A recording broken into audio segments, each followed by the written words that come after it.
बढ़ते हैं एक और बड़े मेहमान की तरफ। हमारे साथ सुशील कीडिया जुड़ चुके हैं इस बातचीत में। सुशील जी नमस्कार, कार्यक्रम में स्वागत है आपका। सुशील जी, अब जो प्राइस डैमेज बीते लगभग 1-1.5 महीने में हुआ, आप मोटा मोटी करीब करीब 23,350 कल देख के आ चुके हैं। यहाँ से अब रिवॉर्ड किस तरफ खुला हुआ है? पहले इंडेक्स की प्लेसमेंट की बात करते हैं, निफ्टी और निफ्टी बैंक पर आपका व्यू क्या कह रहा है इस वक्त? अगर पीसीआर कृपया मेरी स्क्रीन को साथ में शेयर कर सकें तो मैं चार्ट पर आपको विश्लेषण दिखाते हुए अपनी टिप्पणी कहूंगा।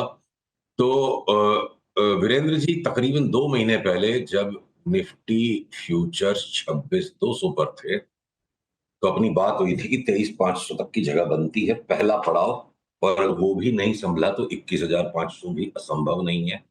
टुकड़े टुकड़े में देखा जाता है तो एक बार हम 23,500 के लगभग आ गए। एक राउंड सस्टेन्ड बड़े करेक्शन का लग रहा है अब फुल कंप्लीट हो चुका है।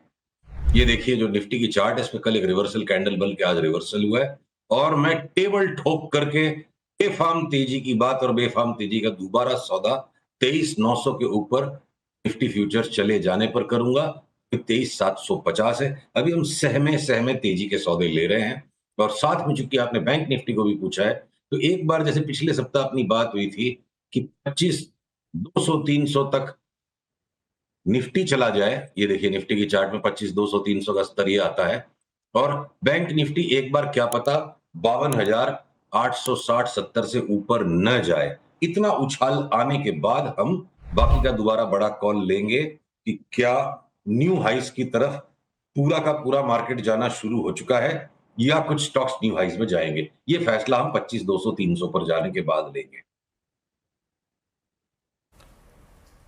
ओके, चलिए, तो ये तो हो गई थोड़ी बहुत इंडेक्स की बातचीत, और आपने एक यहाँ पर चित्र ड्रॉ कर दिया हमारे लिए। आप अमूमन जब से मेरी बातचीत आपसे शुरू हुई है सुशील जी, और पहले भी, buy right and sit tight, मतलब एक चीज़ खरीद के कुछ दिन बैठो, पैसा तब बनेगा। यहाँ पे इस कर्व पे लगभग 23,500, 23,600 पे, 23,700 की जोन में आपको क्या खरीदने लायक वाजिब लग रहा है, जिसको लेके बैठने पर यहाँ से 6-7 महीने, 8 महीने के अंतराल में पैसा बनेगा?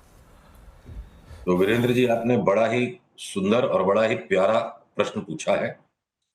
ये हमारी सोचने के तरीके से बिल्कुल मैच होता है। तो जैसे हमने जब 26,200 पे बात करी कि 23,500 और क्या पता 21,500 दो लेवल बनते हैं, और अब हम 23,500 पे पलटने लग गए। यहाँ के 21,500 की कहानी हमने छोड़ दी, त्याग दी उस बात को।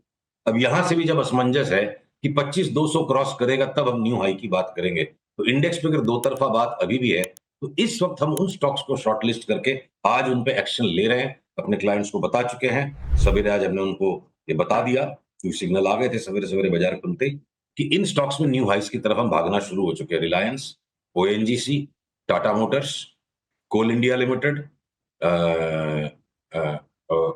एक एक करके और सिग्नल्स आते जाएंगे, पर अभी फिलहाल ये मान लीजिए आईटीसी और हर एक सेक्टर में एक एक दो दो स्टॉक्स हैं। एफएमसीजी में मान लीजिए टाइटन भी हमें लगता है 4200 तक चला जाएगा। हिंदुस्तान लीवर भी न्यू हाई पहुंच जाएगा, टाटा कंज्यूमर भी न्यू हाई पहुंच जाएगा। तो आगे और जैसे जैसे स्टॉक्स में बाई सिग्नल आएंगे हम उनको भी पकड़ेंगे। फिलहाल बहुत crystal clear picture in large caps में दिखता है, और आईटी के स्टॉक्स को, इन्फोसिस, विप्रो, इनको अभी हम बिल्कुल परहेज रखेंगे, इनसे दूर रहेंगे। इनका करेक्शन वर्कआउट ही नहीं हो पाया, क्या पता है लुढ़कते चले जाएं और बाकी के जिन स्टॉक्स की हमने लिस्ट आपसे शेयर की ये ऊपर चले जाए।